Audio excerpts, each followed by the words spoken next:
우리 하나님 말씀 골로새서 1장 24절에서 29절 말씀 다 같이 보시도록 하겠습니다. Book of Colossians, chapter 1, verses 24 through 29.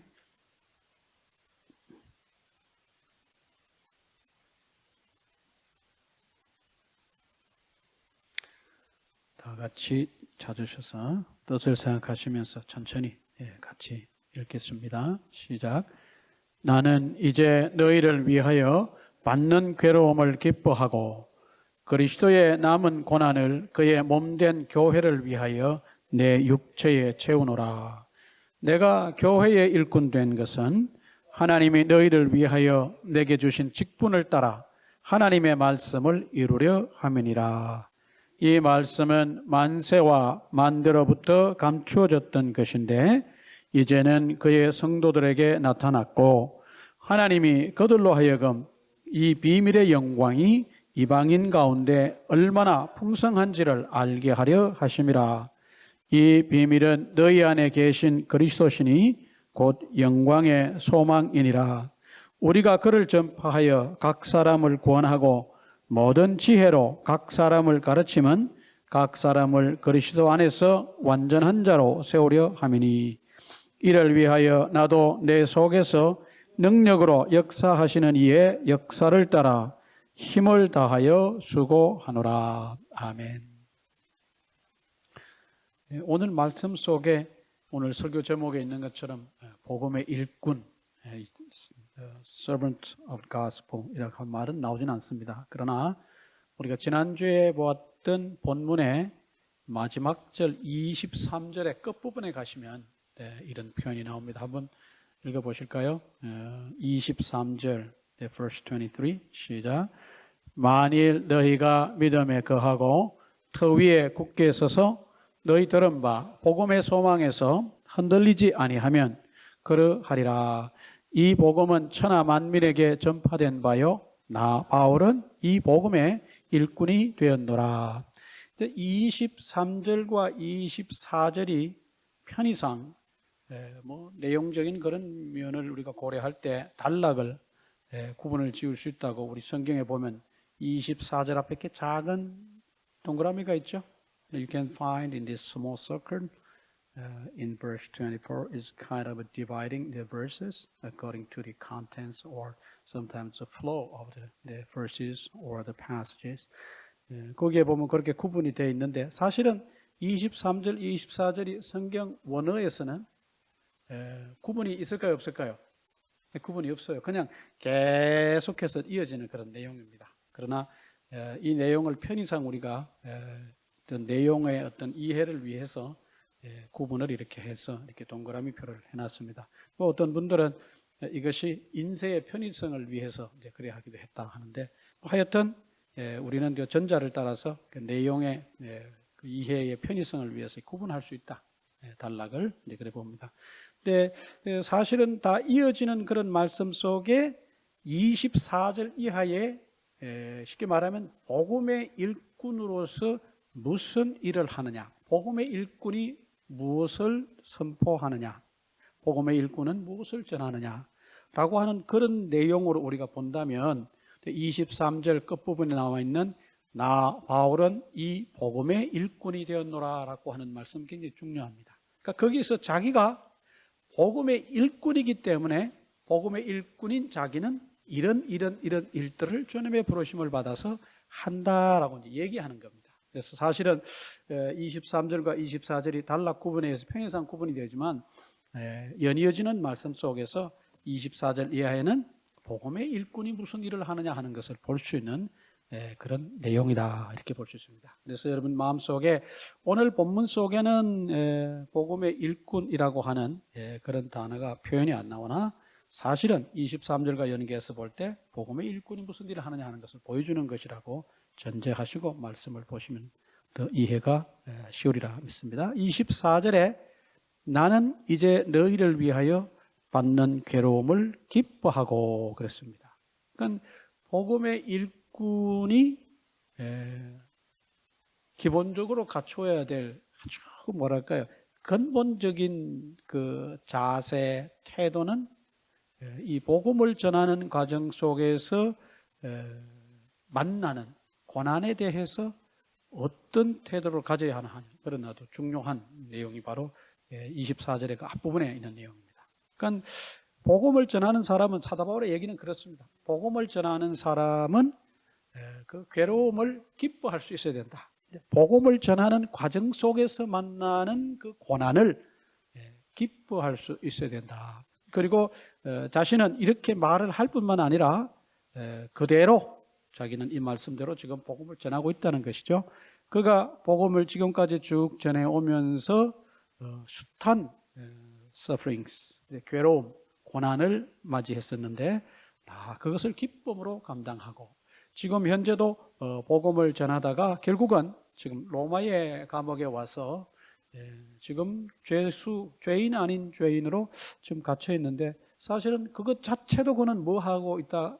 기뻐하고 있다 그 얘기입니다. 그러니까 복음을 전하는 사람은 복음을 전하는 과정에서 주어지는 그 고난을 기뻐할 수 있어야 된다. 말은 우리가 이렇게 할 수 있으나 사실 우리가 복음을 전하는 과정 속에서 당하는 그런 고난에 대해서 참 기뻐한다는 것이 매우 어려운 일입니다.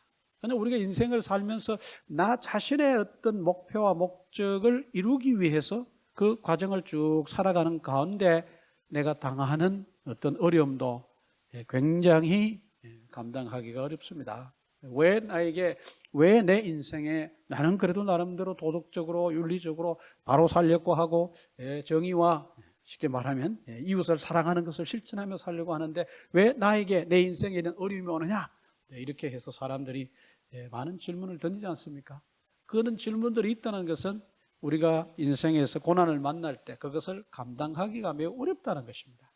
그러니까 나를 위해 살다가 당하는 나에게 찾아오는 고난도 감당하기 어려운데 그러니까 그리스도의 복음을 전하기 위해서 또 여기에 보면은 나는 이제 너희를 위하여라 그랬는데 이 너희는 골로새 교회 성도들이지 않습니까? 그러니까 그것을 조금 더 확대하면 골로새 교회 성도들과 같은 이방인들을 말한 거거든요. 쉽게 말하면 사도 바울의 지금까지의 삶은 하나님을 위한 삶, 하나님의 영광을 위한 삶, 예수 그리스도의 복음을 전하는 삶, 성령님의 인도함을 받아서 복음 가운데 살아가는 삶, 그런 삶이었거든요. 그런 삶 가운데 주어진 괴로움을 자기가 기뻐하고 있다. 그러니까 이것이 고난 가운데 그가 가졌던 복음을 전하는 가운데 당한 그 어려움 속에서 그가 가지고 있었던 자세가 기쁨이었다고 하는 것이 여기만 나오는 것이 아닙니다. 잘 아시는 대로 빌립보서 4장 그 짧은 또 다른 옥중 서신 가운데도 사도 바울이 쭉 빌립보 교회 성도들을 향해서 써서 보낸 서신에 그 뭐라 그럴까요? 곳곳에 기뻐하라, 기쁨이라는 단어가 등장합니다. 그러니까 그 서신을 기록한 장소가 우리가 옥중 서신의 기록 장소로 뭐 여러 설이 있습니다만은 그 로마의 감옥으로 보는 것이 가장 합당하다 그렇게 얘기를 했지 않습니까? 그 지금 그의 입장이 감옥에 갇혀서 뭐 비록 그가 가택연금이라고 하는 형태로 있다 손치더라도 연금이라고 하는 하우스 레스토랑 자체가 자유를 제한받는 거지 않습니까? 사람이 살면서 자유를 제한받는 것만큼 힘들고 어려운 일이었거든요. 그에 따른 다른 어떤 부속적인 많은 일들의 제한과 제약을 누리고 있을 때, 감당하고 있을 텐데, 그 가운데서 그가 빌립보 교회 성도들을 향해서 사용한 주된 단어가 기뻐하라. 기쁨이라고 하는 단어입니다. 그래서 빌립보서의 주제를 우리가 기쁨 혹은 기뻐하라. 명사 형태 혹은 동사 형태로 해서 그렇게 말하지 않습니까? 그러니까 그가 24절 말씀에 나는 이제 너희를 위하여 받는 괴로움을 기뻐하고라고 하는 것이 그냥 하는 말이 아니라 그냥 무슨 이론적으로 이렇게 돼야 된다가 아니라 그의 삶 자체가 고난을 기뻐하는 삶 그 자체가 자기 자신을 위해서 사는 삶이 아니라 다른 사람들을 위해서 하나님의 영광을 위해서 복음을 전하는 일을 위해서 살다가 겪는 고난일진데 그것 자체를 그는 기뻐하는 삶을 살고 있다. 아주 참 우리에게 도전이 되는 그런 내용입니다. 그리고 그가 또 뭔 얘기를 하냐 하면 그리스도의 남은 고난을 그의 몸된 교회를 위하여 내 육체에 채우노라. 그러니까 자기에게 주어진 고난을 기뻐할 뿐만 아니라 사실은 어떻게 보면은 앞으로 자기에게 닥칠 많은 고난들을 미리 내다보고 한 얘기인 듯한 그런 모습이고, 또 지금까지 살아왔던 그의 삶을 그대로 고백하는 그런 내용이기도 합니다. 이게 무슨 뜻이냐? 그리스도의 남은 고난을 이랬습니다. 그러니까 우리가 이 부분만 이렇게 문자적으로 볼 때 이런 오해를 할 수가 있습니다. 예수님이 십자가를 지시고 돌아가시게 되기까지 당했던, 몸소 겪었던 그 고난이 그러면 부족하단 말이냐? 저희 손자가 드디어 이제 예배당을 들여다보고, 오? 놀랐습니다. 할아버지가 저기 있네? 이제 그런 얘기죠. 그러니까 그리스도의 고난이 부족하다, 이렇게 우리가 문자적 표현만 보면은 그렇게 받아들일 수 있어요. 그래서 그리스도가 당한 고난이 부족하기 때문에 나머지 자녀의 고난을, 남아있는 고난을, 더 채워야 될 고난을 자기가 채우겠다, 이렇게 보면은 그리스도가 더 사도 바울보다 못한 존재로 이렇게 격화될 가능성이 많습니다. 그러나 사도 바울은 그런 뜻으로 한 얘기가 아니라 그 뒤에 보면 그리스도의 남은 고난을 그의 몸된 교회를 위하여 내 육체에 채운다 그랬거든요. 이 말의 뜻은 뭐냐? 그리스도가 곧 교회라고 하는 것입니다. 우리가 그의 몸된 교회라 그렇게 하지 않습니까? 그의 몸된 교회, the body of Jesus, the church. 그리스도의 몸이 뭐냐? 교회라는 거예요. 그러니까 이 말은 사도 바울이 교회와 그리스도의 관계를 얘기하고 또 교회와 자기와의 관계를 또 서술하는 그런 말이기도 합니다. 그러니까 예수 그리스도의 고난은 이미 충분한 것입니다. 십자가를 지시고 십자가에서 돌아가시기까지 예수님께서 당하셨던 그 고난은 아주 충분한 고난입니다. 쉽게 말하면. 그러면 여기서 그가 하는 말은 뭐냐? 그러니까 예수 그리스도와 그의 몸인 교회를 동일시할 때, 하나로 놓고 볼 때, 같이 바라볼 때 앞으로 예수 그리스도의 고난을 통해 구원받고 교회로 모이는 그 모임, 그 교회가, 그 무리가 앞으로 당할 많은 고난들이 있을 텐데 그 교회를 위해서 자기가 친히 고난을 받는 사람이 되겠다는 거예요. 그러니까 교회가 앞으로 당할 그 고난을 자기가 친히 많은 부분에 고난을 담당하는 사람으로 그렇게 살겠다고, 어떻게 보면 자신의 삶의 계획을 얘기하는 것입니다. 또 다른 말로 말하면 앞으로 교회가 겪게 될 많은 고난들이 있을 텐데 그 고난들이 자기에게 주어진다면 그 고난들을 자기는 기꺼이 받고 그것을 기쁨으로 여기고 살겠다는 것입니다. 아주 굉장한 신앙 고백입니다. 사실 사도 바울이 복음을 전하면서 당했던 많은 고난들이 고린도서 같은 데 보면 나오지 않습니까? 내가 구체적으로 어디서 어떻게 해서 많은 고난을 당했다고 얘기를 합니다. 사실 그가 받은 그런 고난들을 우리가 십자가 복음을 전하면서 우리에게 주어지는 동일한 형태의 고난이라면 과연 우리가 감당할 수 있을까? 우리는 뭐 흉내내기도 어려운 그런 고난들을 사도 바울은 복음 전도 과정 속에서 숱하게 겪었습니다. 그런 사도 바울의 지금까지의 삶, 그리고 이제 그가 지금 포로의 신세가 돼서, 죄인의 신세가 돼서 이렇게 갇혀 있지만 앞으로도 지금 자기에게 주어지는 이런 고난과 같은 그런 고난들이 교회를 관련해서 온다면, 교회가 감당해야 될 그런 일련의 고난들이라면 자기는 기꺼이 그 고난들을 감당하겠다.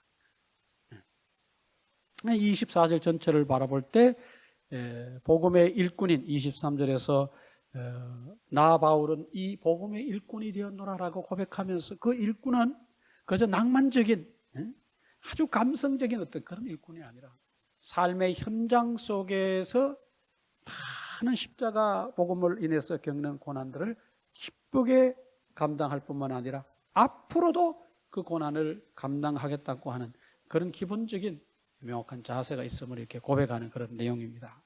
그러면서 이제 25절에 가면 23절에 자기가 복음의 일꾼이라 그랬는데 25절에 가면 자신을 누구라고 얘기하냐면 내가 교회의 일꾼 된 것은 이라고 합니다. 그러니까 복음의 일꾼은 사도 바울이 바라볼 때 곧 교회의 일꾼이라는 거예요. 복음의 일꾼은 교회의 일꾼이다. 이 교회는 무슨 교회냐? 뭐 이렇게 큰 빌딩 이런 것으로 연상하는데 그런 교회가 아니었습니다. 그 당시에 교회라고 하는 것은 예수 그리스도를 믿고 부름을 받아서 하나님의 영광을 위해서 모여 예배하고 교제하고 주님을 닮은 사람들로 살아가는 그런 무리를 교회라고 그런다. 제가 지난번에 말씀을 드렸습니다. 그 교회, 그런 교회를 위한 자기가 일꾼이 되었다 그랬습니다. 자기가 이렇게 이 교회의 일꾼이 된 것은 내가 교회의 일꾼이 되겠습니다.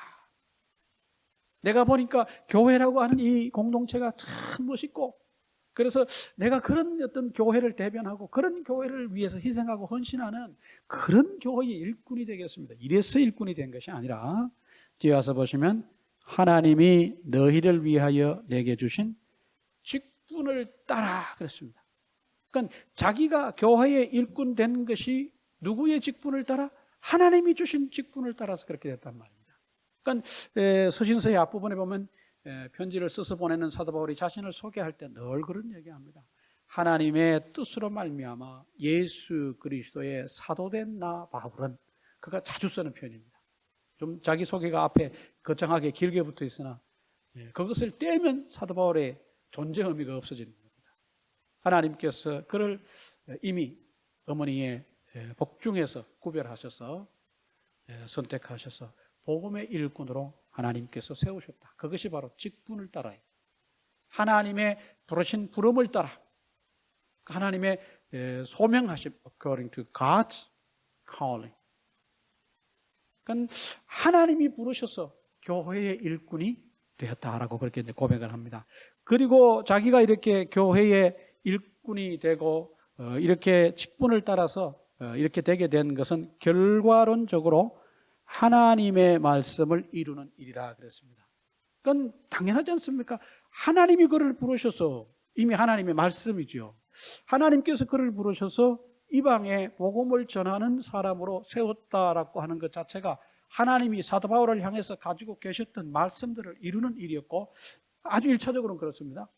그리고 더 나아가서는 사도 바울이 이것을 어떤 의도로 얘기하냐면 더 나아가서는 이제 26절에 이 비밀은 만세와 만대로부터 감추어졌던 것인데 그렇습니다. 이 비밀을 전하는 사람 그것으로 하나님이 자신을 부르셨다. 그러니까 이 비밀이 뭐냐? 이 비밀은 오랫동안 감추어졌던 것인데 이제 이게 성도들에게 나타났다. 그러면서 하는 얘기가 뭐냐면 27절에 가면 단도직입적으로 이 비밀은 우리 verse 27의 뒷부분에 한번 읽어보겠습니다. 이 비밀은 시작. 이 비밀은 너희 안에 계신 그리스도시니 그랬습니다. 그러니까 비밀이 뭐라는 거예요? 그리스도라는 것입니다. 조금 더 이렇게 우리가 부연해서 조금 더 확대 해석을 한다면 이 비밀은 예수 그리스도라는 뭐라 그럴까요? 그 핵심을 포함하고 있는 하나님의 말씀, 또 다른 말로 말하면 복음입니다. 복음이 비밀이었어요. 그 복음의 내용이 뭐냐? 이미 우리가 지난번 본 말씀에도 얘기했지 않습니까? 우리가 예수 그리스도 안에서 구속함을 받는다는 것. 그게 복음이에요. 그게 복음의 구체적인 실현적인 내용들은 뭐 예수님께서 이 땅에 오셔서 고난을 당하시고 십자가를 지시고 십자가상에서 돌아가시고 그 보혈을 흘리심으로 그 피로 우리가 구속함을 받는다고 하는 그냥 우리가 간단하게 요약을 한다면 그것 자체가 이제 복음인데 그 복음이 오랜 세월 동안 알려지지가 않았었다는 거예요. 그래서 그것을 비밀이라고 이름을 붙인 거예요. 그러니까 요즘 말로 하면 간단한 게 얘기하면 그런 겁니다. 예수 믿고 구원 얻는다는 이 사실이 오랜 세월 동안 사람들에게는 알려지지 않은 사실이었고 그래서 사도 바울은 이것을 뭐라고 부르냐면 비밀이라고 불렀고 그 복음의 핵심적 내용이 주체가 뭐냐? 예수 그리스도라는 겁니다. 예수 그리스도. 그래서 어떤 신학자는 그렇게 얘기를 했었습니다. 뭐라고 얘기했냐면 Christ is the content of this true knowledge of God's mystery. 그리스도가 하나님의 비밀에 관한 진정한 지식의 내용이다. 이제 문자적으로 풀면 그런 겁니다. 그러니까 쉽게 말하면 뭐예요? 복음의 내용의 핵심은 예수 그리스도다 그 얘기거든요. 그 예수라고 하는 말 자체가 뭐냐? 여러분 뭐 마태복음 보시면 아시겠지만 예수님께서 이 땅에 이제 오시던 그 무렵에 일어났던 여러 가지 일들을 이렇게 기록한 내용들, 그 사복음서에 보시면은 그 이름을 예수라 하라 그렇게 합니다. 예수. 왜 예수라 그러냐? 그러니까 예수라고 하는 말 자체가 구원이란 말입니다. 예수는 이미 구약 성경에 등장을 합니다. 예수란 말 자체가. 그 예수란 말이 구약 성경에 어디에 나오느냐? 여러분 잘 아시는 대로 모세가 그의 리더십을 이제 종료하고 그의 리더십을 이양할 때 세워진 사람이 여호수아예요. 여호수아라고 하는 히브리어 단어가 신약 성경에 내려오면 예수예요. 이게 예수예요. 예슈아예요. 예슈아가 예수가 된 거예요. 그리스 말로. 그러니까 결국은 하나님께서 이미 오래전에 여호수아라고 하는 사람을 통해서 이 신약의 예수님을 살짝 보여준 거예요. 그러니까 이미 구약 성경의 곳곳에서 예수라고 하는 이 신약 성경에 나오는 예수스, 그리스 말로는 예수스예요. 예수스. 예수스라고 하는 말이 우리나라 예수라고 하는 말과 아주 닮았죠. 거기서 물론 뭐 이렇게 따온 것이긴 합니다만은. 그러니까 이 예수라고 하는 단어가 문자적으로 이렇게 십자가를 지시고 막 이렇게 아주 디테일하게 신약 성경에처럼 소개되어 있지는 않으나 구약 성경의 많은 곳에서 예수님의 그림자를 볼 수 있습니다. 그러나 구약의 성경 기자들이 예수라고는 말하지 않았어요. 그러나 이제 신약에 넘어와서 말라기가 끝나고 400년간의 침묵기가 지나고 이제 침례 요한이 등장하고 그러면서 그의 입을 통해서 예수님을 소개하지 않습니까? 그리고 예수님이 이 땅에 오셨어요. 네. 그러니까 이렇게 되기 전까지 예수님을 중심으로 한 구원의 하나님의 구원 계획이 복음이 다른 말로 말하면 the gospel이 사실 많은 사람들에게 알려져서 사람들이 이미 구약 시대에도 그걸 믿고 구원받는 그런 시대는 아니었다 그 얘기입니다. 예수님이 이 땅에 오신 뒤에 그 사실들이 알려지고 이제 그 예수님에 대한 이야기가 전해지고 선포가 되고 예수님께서 이제 십자가를 지심으로 하나님께서 예수님을 통한 구원 계획이 지금까지 베일에 쌓여져 있었습니다. 가려져 있었어요. 숨겨져 있었어요. 사람들이 알지 못했어요. 근데 그것을 이제 하나님께서 알려지게 했습니다. 사도 바울은 그 얘기를 하는 거예요. 옛날에는 예수 믿고 구원받는 그런 사실을 몰랐다. 그러나 이제 하나님께서 예수님을 이 땅에 보내심으로 예수님이 십자가상에서 죽으심을 통해서 그 구속적 예수님의 죽으심을 통해 구원받는 이런 내용이 복음인데 이 복음이 이제는 사람들에게 알려지게 되었다. 그러니 그 비밀, 하나님이 오랫동안 간직하셨던 God's history의 core가 뭐냐? What is the core of the God's mystery in Old Testament? That is Jesus. 그것이 바로 예수님이다. 그러니까 복음의 핵심 속에 복음의 핵심은 바로 예수 그리스도다. 그것이 너희에게 알려진 것이다. 26절에서 이 비밀은 만세와 만대로부터 감추어졌던 것인데 이제는 그의 성도들에게 나타나고라고 하는 것은 이제 너희들도 그 복음을 믿음으로 말미암아 너희가 예수님을 믿지 않았느냐? 오랫동안 비밀이었던 그 예수님을 너희가 믿는 그런 모습을 사도 바울이 그렇게 이제 얘기를 하고 있습니다. 그러면서 하는 얘기가 28절에 가면 우리가 그를 전파하여 비밀이신 하나님의 비밀이셨던 예수님을 복음의 일꾼인 자기들은 전하는 사람이다. 그렇게 얘기를 합니다. 그러니까 우리가 복음의 일꾼이라고 하는 그런 정체성을 가지고 있는 이상 이 복음의 일꾼의 가장 중요한 핵심적 역할은 뭐냐 하면 이 땅에 하나님의 비밀로 오셔서 이제 모든 것이 알려지게 되신 예수 그리스도를 전파하는 것. 그것이 복음의 일꾼의 가장 핵심적인 일이에요. 그러니까 다른 말로 말하면 복음의 일꾼은 무엇만 전해야 된다는 거예요. 예수만 전해야 된다 그 얘기거든요. 아주 의미가 심장한 말씀입니다. 예수님께서 공생의 사역을 시작하실 때 제자들을 이제 부르시는 모습이 사복음서의 앞부분에 나오지 않습니까? 특히 이 마태복음 같은 경우에 마태가 그 부분 아주 디테일하게 기록을 하고 있습니다. 마태복음 4장 19절에서 마태가 예수님이 제자들을 부르시는 내용을 이렇게 기록을 하고 있는데 뭐라고 얘기하냐면 너희는 나를 따라오너라 그렇게 얘기합니다. 내가 너희로 사람을 낚는 어부가 되게 하리라 그러셨습니다. 그 어부들을 부르시면서 피셔맨들을 부르시면서 누구를 따라오느라? 나를 따라오느라 그랬습니다. 그러니까 예수님도 제자들을 부르실 때 제자들이 해야 될 중요한 일 중에 하나는 뭐냐면 예수님을 따라가는 거예요. 예수님을 따라가는 거예요. 그러니까 우리가 예수님을 믿는다고 하면서 예수님을 안 따르고 다른 대상을 따라간다면 이미 복음에서 어긋난 거예요, 그거는. 그렇죠? 그리고 이 복음을 전하는 복음의 일꾼이 예수님을 안 전하고 다른 것을 전하면 이미 그것도 복음의 일꾼의 자격을 상실하는 거예요. disqualified.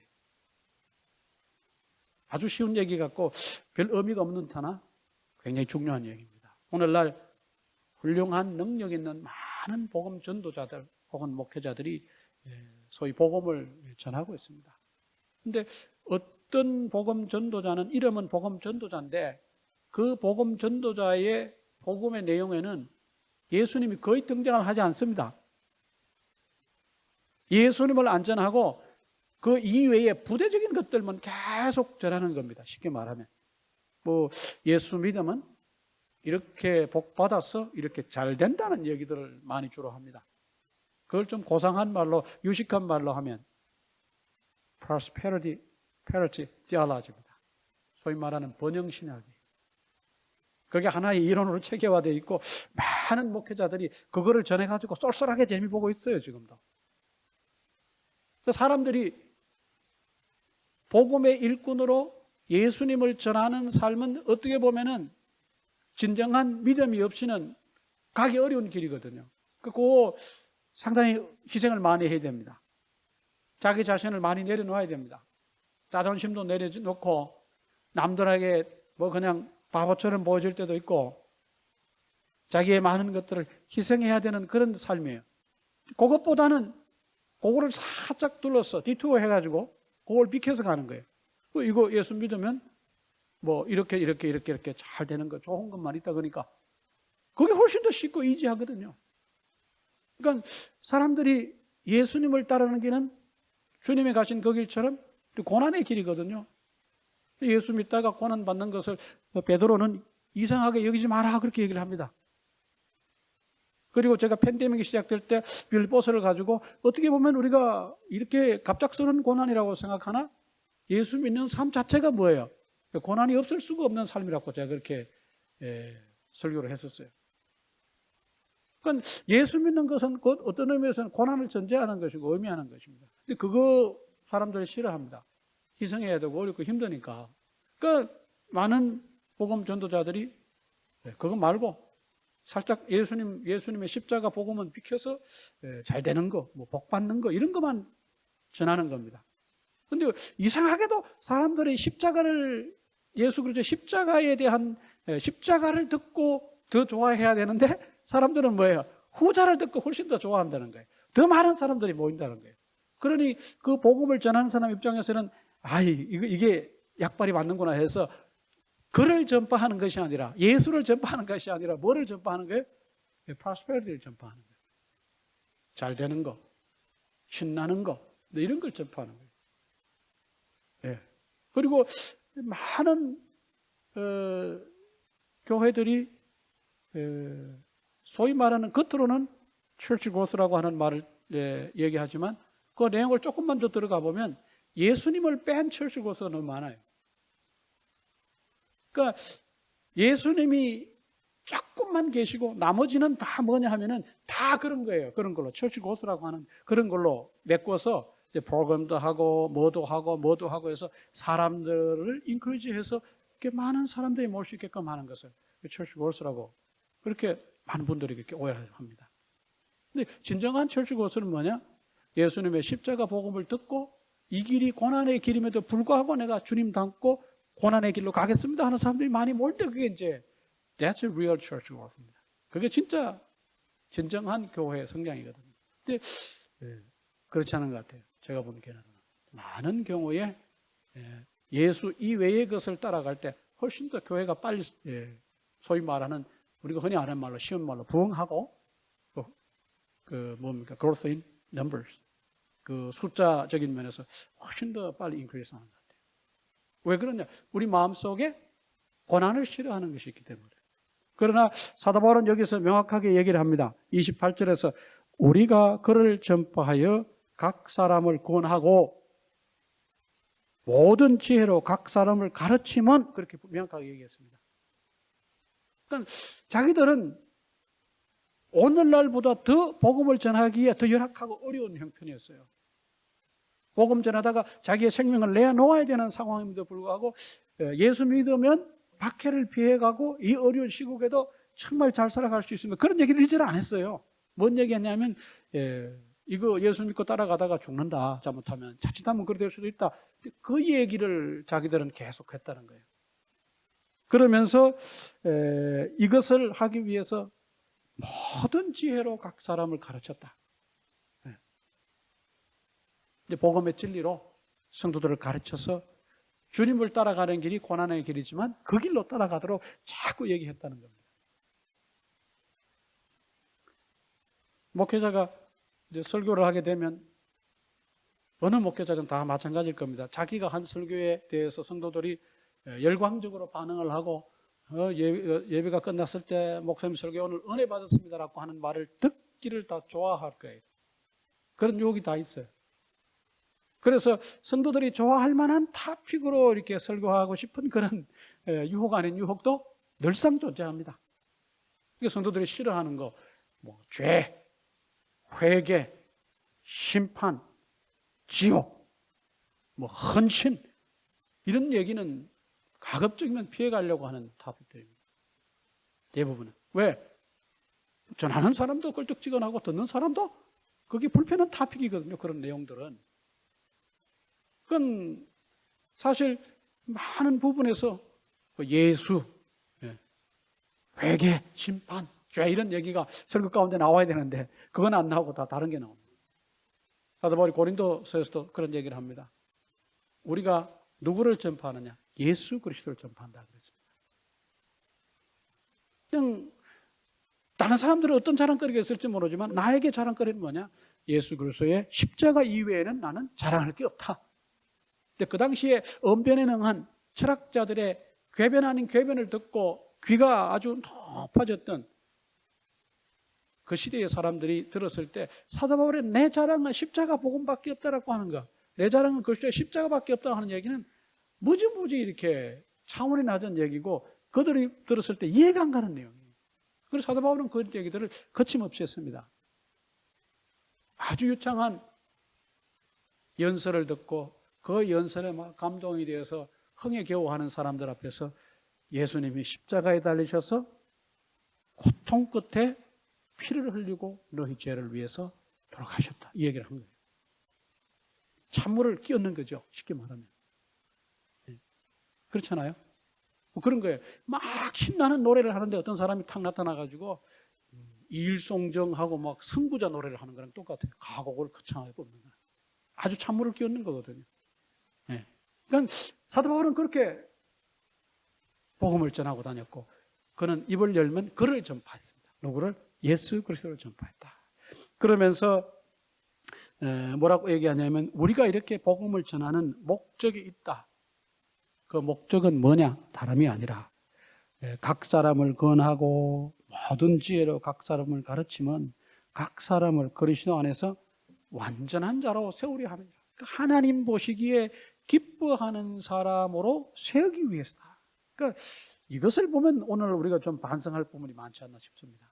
우리는 그냥 숫자가 많이 늘어났으면 좋겠습니다 하는 그런 생각을 하고 있는데, 사도 바울이 하는 얘기는 그것이 아니에요. 그러니까 한 사람이라도 하나님 보실 때에 온전한 자로 세워지는 것, 그것을 그의 복음 전도의 뭐로 삼냐? 목표로 삼은 거예요. 이 사도 바울의 복음 전도의 고울이 뭐냐? 하나님 앞에, 예수 그리스도 안에서 하나님 앞에 온전한 자로 성도 한 사람을 세우는, 그것이 그의 목표예요. 고울이에요. 그러니까 이렇게 본다면 이런 어떤 면에서 냉정하게 오늘날 우리의 교회적 현상이나 교회 안에서 일어나고 있는 어떤 뭐 여러 가지 이벤트라든지, 우리 또 신앙생활하는 우리 성도님들이나 아니면 복음을 전하는, 설교를 하는, 또 교회를 리드해가는 목회자들이나 참 이게 도전이 되는 말씀이 아닐 수가 없습니다. 어떻게 보면 굉장히 사도 바울은 우리가 겉으로 보기에는 위대한 사도요, 굉장한 사도인데 그의 선교적 관점에서 그의 소망은 아주 소박합니다. 한 사람의 성도가 예수 그리스도의 십자가 복음을 믿고 구원받고 하나님을 닮아서 하나님 보실 때 이렇게 온전하게 써가는 모습, 그것이 그의 복음의 선교의 꿈이에요. 무슨 뭐 교회를 막 얼빙에 하나 세우고 프리스코에 하나 세우고 저쪽에 또 머스킷에 하나 세우고 그래서 교회 1호점, 2호점, 3호점 막 하는 것이 그게 꿈이 아니었어요. 사도 바울은. 그가 곳곳에 가서 처치 플랜팅을 했지만 그의 처치 플랜팅의 목적은 뭐냐? 이거였어요. 늘. 그 복음 전도를 통해서 이방인으로서 영적인 면에서 하나님의 자녀가 아니었던 그들이 복음을 듣고 하나님의 자녀가 되고 하나님 앞에 예수 그리스도를 닮아 하나님 보시기에 기뻐하는 사람으로, 온전한 사람으로 세워지는 것, 그게 꿈이었습니다. 그러니까 이런 일을 위해서 사도 바울은 또 다른 곳에서 얘기하기를, 교회 안에 여러 직분자가 있는데 이 직분자들의 궁극적인 어떤 존재 목적이 뭐냐? 성도들을 equip하는 것이다. 성도들을 구비하여라고 하는 말로 표현했습니다. 그러니까 그 위에 보면은 사도 바울이 그렇게 얘기하지 않습니까? 우리가 그를 전파하여 각 사람을 권하고 모든 지혜로 각 사람을 가르치면 이라고 하는 말을 썼습니다. 이 말이 다른 곳에서 성도를 구비하여 라고 하는 말과 똑같은 말입니다. 어떻게 하든지 그들을 이렇게 해서 이 복음의 일꾼으로 헌신하게 하도록 만드는 것이 또한 교회 안에 세워진 또 다른 직분자들의 사도나 교사나 복음을 전하는 목회자의 의무다. 그렇게 밝힌 것도 있습니다. 그러니까 어쨌든지 사도 바울의 그 선교의 궁극적 목적은 28절 끝에 나와 있는 것처럼 각 사람을 그리스도 안에서 완전한 자로 세우려 함이니라고 했습니다. 복음 전도자의 최종적 꿈이어야 한다 이 말이죠. 그러면서 이 복음의 일꾼으로서 29절에 우리 같이 읽어보실까요? 마지막 절이니까 Shall read in verse 29 시작. 이를 위하여 나도 내 속에서 능력으로 역사하시는 이의 역사를 따라 힘을 다하여 수고하노라 그랬습니다. 그러니까 자기도 무슨 뭐 우리가 후대의 위대한 사도 바울 뭐 이렇게 갖다 붙여서 그렇지, 사도 바울은 그 자신 스스로를 위대하다라고 생각을 안 했어요. 그게 참 신기한 일이지 않습니까? 본인은 위대한 사도라고 얘기하지 않았어요. 어떻게 보면은 자기는 죄인 중에 괴수라 그랬고 달을 못 채우고 태어난 미숙아와 같은 존재라 그랬어요. 그런데 우리는 그를 오늘 뭐라 부르냐면 위대한 사도라고 부릅니다. 그러니까 본인의 의사와는 전혀 상관없는 수식어를 우리가 거기에 갖다 붙이고, 어떻게 보면 그가 지금 돌아가셨으니까 말씀을 안 하셔서 그렇지 굉장히 기분 나빠하실 표현도 우리 사실 많이 쓰고 있는 거예요. 위대한 사도. 인간적으로 볼 때 위대하죠. 그러나 본인 스스로가 자신을 위대하다고 생각하지 않았어요. 자기 자신을 아주 낮추고 진정으로 하나님 보실 때에 자기는 참 유구무원입니다. 하나님의 은혜로 자기가 그렇게 하나님이 일어난 사람이 됐을 뿐이지 그 이상도 그 이하도 아니라고 그렇게 생각합니다. 이 하나님의 복음의 일꾼으로 부르심을 받은 그가 힘을 다해서 이 일을 위해서 자기도 수고한다. 그러니까 최선을 다한다는 거죠.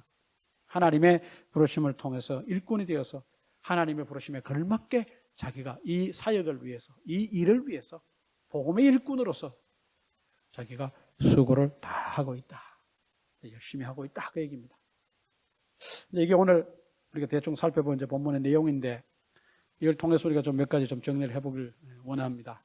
아까도 이미 말씀을 드렸지만 오늘 설교 제목이 복음의 일꾼인데 복음의 일꾼이라면 적어도 이런 모습을 가지고 있어야 된다. 첫째가 고난을 기뻐하는 모습입니다. 고난을 회피하는 복음의 일꾼은 근본적으로 자세 자체가 아주 베이직 에리튜드가 이미 그거는 틀린 겁니다. 어느 책에 보다 보니까 옛날에 오래전에 어느 책에 그런 내용이 적혀 있었으면 좀 감동적이었었죠. 어부가 옷에 물이 묻는 것을 두려워하면 고기를 잡을 수 없다. 이런 얘기가 있더라고요. 여러분 상상이 되십니까? 바다에서 고기를 잡는 어부가 옷에 물이 묻는 것을 겁낸다면 어떻게 고기를 잡겠냐 그 얘기입니다. 그러니까 똑같은 얘기예요. 복음의 일꾼으로서 숱한 고난들이 우리 앞에 올 텐데 그 고난을 두려워한다면 근본적으로 복음의 일꾼이 될 수가 없다 그 얘기입니다. 두 번째 하나 또 살펴볼 것은 아까도 말씀을 드렸습니다만 복음의 일꾼은 곧 교회의 일꾼입니다. 그러니까 복음의 일꾼과 교회를 분리할 수가 없어요. 사도 바울 스스로가 내가 교회의 일꾼이 됐다고 얘기를 하지 않습니까? 23절에서 자기가 내가 복음의 일꾼이 됐다 얘기를 했습니다. 그러니까 복음의 일꾼인 사도 바울은 곧 교회의 일꾼이었고 그 교회는 누구의 교회? 주님의 교회였어요. 주님의 몸된 교회인 자기는 교회의 일꾼이라 그랬습니다.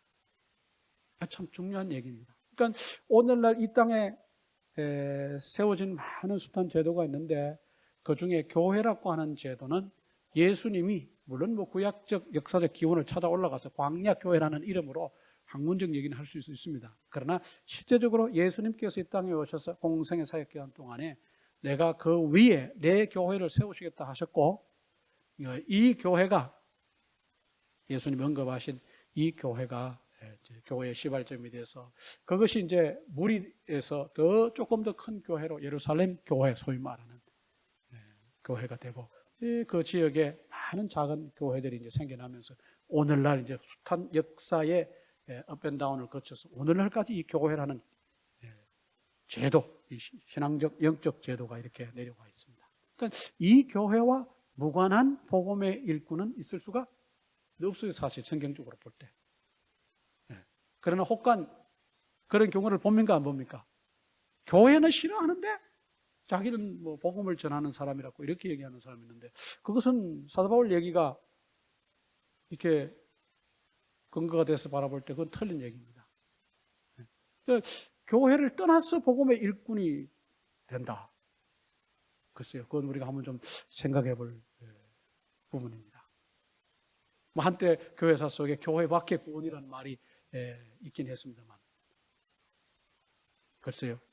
사도 바울의 오늘 이 골로새서 말씀을 통해서 볼 때 자신이 복음의 일꾼이고 그 복음의 일꾼인 자기는 교회의 일꾼이다라고 얘기했을 때 몸된 주님의 교회를 위해서 일하는 일꾼이 곧 복음의 일꾼이라. 아주 중요한 그런 논리인 것을 봅니다. 또 하나 우리가 살펴볼 것은 뭐냐 하면 이 복음의 일꾼이 전하는 내용은 예수 그리스도다. 예수 그리스도. 우리가 그를 전파하여 그렇습니다. 그러니까 복음의 일꾼이 예수님을 안 전하고 그 이외에 다른 것을 전하면 이미 복음의 일꾼으로서 또 다른 아주 중요한 베이직 퀄리피케이션이 없어지는 겁니다. 아주 중요합니다. 한번 여러분이 어디 가서 유명한 사람이 와서 복음의 일꾼이라고 자기는 그렇게 소개하면서 예수님 얘기 안 하고 다른 얘기하면은 그 자리에서 여러분 나오셔도 괜찮아요. 그렇잖아요. 아주 중요합니다. 마지막으로 하나 살펴볼 것은 뭐냐 하면 이 복음의 일꾼은 하나님의 부르신 부름을 따라서 하나님께서 역사하시는 역사를 따라서 최선을 다하는 사람이어야 한다. 그러니까 인간적 노력이 아니라 하나님이 주시는 능력을 따라서 God's empowerment를 통해서 일하는 사람이 복음의 일꾼이라. 옛날에 어떤 분이 거의 한 10몇 년 전에 어떤 분이 저하고 대화를 하는 중에 그런 얘기를 했습니다. 제가 이렇게 해서 여러 교회를 거쳐서 사실 여기까지 왔습니다라고 하는데, 잘 알려진 대로 A라고 하는 교회가 참 훌륭한 교회고 대단한 교회입니다. 그러나 제가 그곳에서 때로는 조금 이렇게 혼란스러웠습니다. 뭐가 혼란스러웠습니까? 그 교회의 어떤 리더들 모습 속에 인간적 유능함은 있으나 하나님의 능력 주심을 따라서 일하겠다고 하는 그런 겸손함을 보지 못했습니다. 아주 우리도 매우 조심해야 될 부분입니다. 우리가 인간적으로 well trained 될 수 있어요. 교육받고 훈련받고 해서 훌륭한 그런 어떤 그 모습으로 이렇게 train 될 수 있어요. 중요한 것은 뭐냐면 그거 앞서서 우리에게 있어야 되는 자세는 뭐냐면 하나님의 능력 주심을 따라서 일하려고 하는 신앙적 자세. 내가 유능해서 나 정도 되니까 이렇게 합니다. 제가 그런 능력이 있습니다. 보십시오. 전 뭐 성격도 활달하고 이렇게 해서 그런 어떤 소질을 가지고 있습니다. 이게 아니라 제가 여러 가지로 부족하나 하나님이 나와 함께 하셔서 하나님이 내게 능력 주심으로 말미암아서 through God's empowerment. 빌립보서에도 그렇게 나와 있지 않습니까? 내게 능력 주시는 자 안에서 그 밖으로 벗어나면 안 돼요. 사도행전 1장 8절 똑같은 얘기합니다. 오직 성령이 너희에 계시면 너희가 능력을 받아. 성령의 능력으로 똑같은 얘기입니다. 다른 말로 말하면 이게 divine empowerment. 하나님이 주시는 능력을 따라서 일하는 사람이 진정한 복음의 일꾼이다. 자신의 유능함을 따라서 일하는 것이 아니라 자기의 어떤 또 다른 어떤 지혜와 또 다른 어떤 경력을 따라서 경험을 따라서 그게 아니라 우선적으로는 하나님의 능력 주시는 그 God's empowerment을 통해서 일하겠다고 하는 그것이 복음 전도자에 있어서 복음 일꾼에게 있어서 중요한 자세다 그랬습니다. 한번 여러분 오늘 말씀을 가지고 여러분 스스로를 한번 더 잘 점검해 보시고 말씀을 통해 참 이렇게 교정돼야 될 부분이 어느 부분이고 회복돼야 될 부분이 어느 부분이고 내가 복음의 일꾼이라면 이렇게 돼야 되겠구나라고 하는 그런 생각을 깊이 해보시고 한 주간 말씀을 묵상하시면서 더 많은 깨달음과 은혜가 있기를 바랍니다. 기도하겠습니다. 하나님 아버지, 오늘 복음의 일꾼이라고 하는 제목으로 사도 바울이 고백한 또 골로새 교회를 향해서 하나님께서 그를 통해서 보여주시는 말씀을 통하여 우리의 믿음을 다시 한번 점검하고 우리가 다 스스로 크든 작든 어느 곳에 있든지 복음의 일꾼이라고 자처하고 생각하고 살아가는데 그렇다면 복음의 일꾼은 어떤 기본적 자세를 가지고 갖추고 있어야 되느냐 한번 또 살펴보게 하시니 주님 감사합니다. 오늘 말씀을 통해서 더 정확하게 성경적 복음의 일꾼이 어떤 존재인가, 이 복음의 일꾼의 궁극적 목적이 또 무엇이어야만 하는가 다시 한번 잘 기억하고 또 이번 한 주간 살면서 말씀을 깊이 묵상하는 가운데 성령께서 이 시간에 미처 깨닫지 못한 부분까지 또 보게 하시고 더 깨닫게 해주셔서 정말 너는 알 것 없이 다 하나님 기뻐하시는 복음의 일꾼이 되어서 하나님의 영광 위에 사는 저희들 되게 해주시기를 원합니다. 예수님의 이름으로 기도합니다. 아멘.